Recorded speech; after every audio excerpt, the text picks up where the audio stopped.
মুখ্য পথৰ পৰা মূল গাঁওখনলৈ মাত্ৰ ৩ কিলোমিটাৰ, কিন্তু আজি কোনো ৰাস্তা বাকী থকা নাই।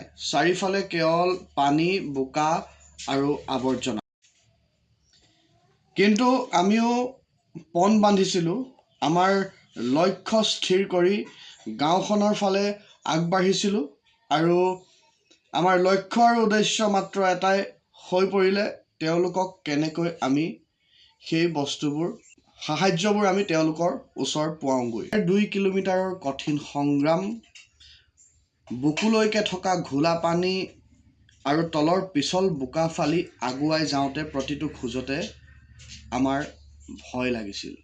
আপুনি ঠিকেই শুনিছে, কিছু কিছু ঠাইত দ বোকা আৰু পিছল বাট, আৰু সেইখিনি অতিক্ৰম কৰিবলৈ আমাক এঘৰৰ পৰা অন্য এঘৰত বানৰ সামগ্ৰী সাহায্য দিবলৈ যাওঁতে ১৫ৰ পৰা ২০ মিনিট সময় প্ৰয়োজন হৈ গৈছিল। যেতিয়া আমি সামগ্ৰীসমূহ তেওঁলোকৰ হাতত অৰ্পণ কৰিছিলোঁ, তেতিয়া তেওঁলোকৰ চকু পানী বৈ আহিছিল।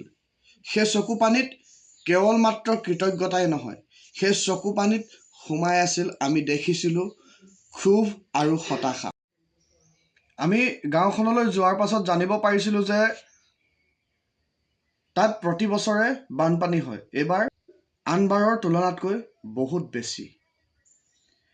দ্বিতীয় কথা হ'ল,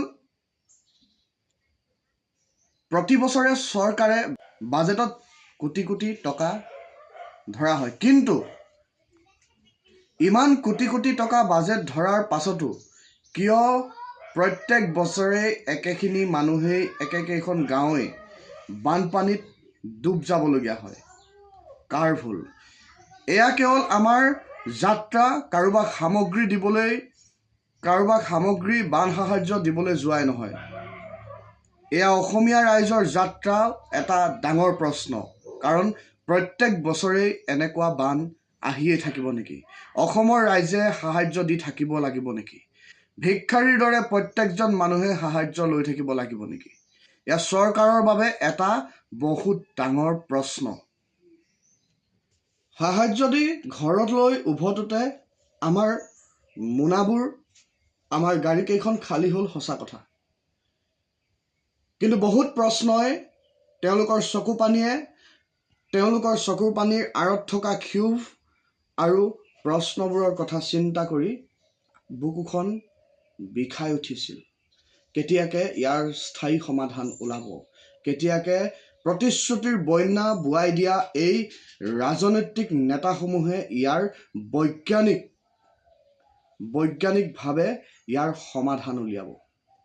সেইবোৰ কথা ভাবি ভাবি আমি পগলা হৈ গৈছিলোঁ।